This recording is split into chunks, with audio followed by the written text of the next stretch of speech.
નમસ્કાર મિત્રો, દેશ અને દુનિયાના સુપરફાસ્ટ સમાચારમાં તમારું સ્વાગત છે।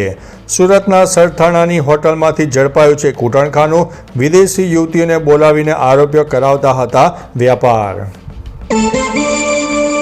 પોતાના પાકને નજર સામે નષ્ટ થતો જોઈને ચોધાર આંસુએ રડવા લાગ્યા છે ખેડૂતો। રાજુલામાં ખાબક્યો 7 ઇંચ વરસાદ તો રાજ્યના 137 તાલુકામાં વરસાદી માહોલ પણ જોવા મળ્યો છે। ચાલુ વરસાદે રોડનું સમારકામ કરીને કોન્ટ્રાક્ટરે બુદ્ધિનું પ્રદર્શન કર્યું છે।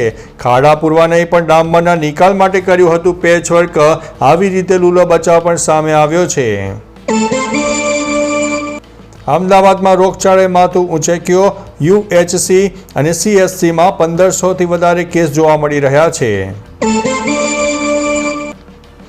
આ વખતે જો રોડ તૂટ્યો તો બધા સસ્પેન્ડ થશો। નવા રોડનું ખાતમુહૂર્ત કર્યા બાદ ધારાસભ્યની કોન્ટ્રાક્ટરોને ચેતવણી। કહ્યું કે ગુણવત્તામાં કોઈ બાંધછોડ નહીં ચલાવી લેવાય। માતા પિતા માટે લાલબત્તી સમાન કિસ્સો। બાળક ઠપકો મળશે એવા ડરથી ટ્રેનમાં બેસીને સુરત જતો રહ્યો। બાપોદ પોલીસે સુરતથી શોધીને પરિવારને તેને સોંપી દીધો છે। કમોસમી વરસાદથી પાકને નુકસાન થયું છે। ઓલપાડ પંથકમાં સર્વેની કામગીરી શરૂ કરવામાં આવી છે। તાત્કાલિક વળતર આપવાની ખેડૂતોની માંગ સામે આવી છે। ગુરુ નાનક જયંતિએ સીએમ ગુરુદ્વારાના દર્શને જોવા મળ્યા। રાજ્યની શાંતિ સમૃદ્ધિ માટે ભૂપેન્દ્રભાઈ પટેલે ગુરુ ગ્રંથ સાહિબ સમક્ષ અરદાસ લગાવી હતી।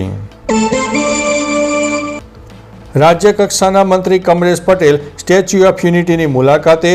કહ્યું કે દેશને એક તાતણે જોડનાર સરદાર સાહેબની વિરાટકાય પ્રતિમાનું આપણું ગૌરવ છે। વાગરા પાસે જાનૈયા ભરેલી બસ પલટી ખાઈ ગઈ। બસ ચાલકે સ્ટીયરિંગ પરથી કાબુ ગુમાવતા અકસ્માત સર્જાયો હતો। કોઈ જાનહાનિના સમાચાર નથી। કચ્છમાં બીજા દિવસે લાખો રૂપિયાનો દારૂ ઝડપાયો। ભુજ એલસીબીએ 2.65 લાખનો અને ભચાઉ પોલીસે 3 લાખથી વધુનો વિદેશી દારૂનો જથ્થો ઝડપી પાડ્યો છે।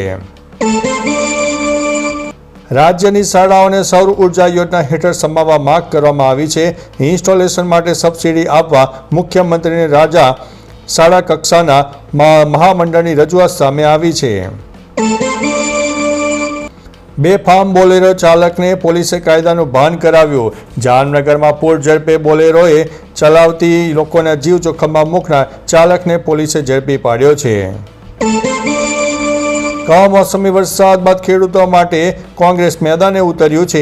ગુજરાતભરના ખેડૂતોનો દેવો માફ કરવા અને પાક વીમા યોજના ફરીથી શરૂ કરવા માટે માંગ કરવામાં આવી છે। સૌરાષ્ટ્રમાં 10 જિલ્લામાં કિસાન આક્રોશ યાત્રાનું આયોજન પણ થયું છે। દક્ષિણ ગુજરાતમાં માવઠાથી ડાંગર અને પુરેટિયાને વ્યાપક નુકસાન થયું છે। પુરેટિયાના ભાવ દોડા થતા પશુપાલનની આવક ઘટી છે। તબેલા પણ બંધ થવાનો ભય પણ સતાવી રહ્યો છે। તો ચાલો મિત્રો, ફરીથી દેશ અને દુનિયાના સુપરફાસ્ટ સમાચાર લઈને મળતા રહીશો। ત્યાં સુધી અમને રજા આપશો। નમસ્તે।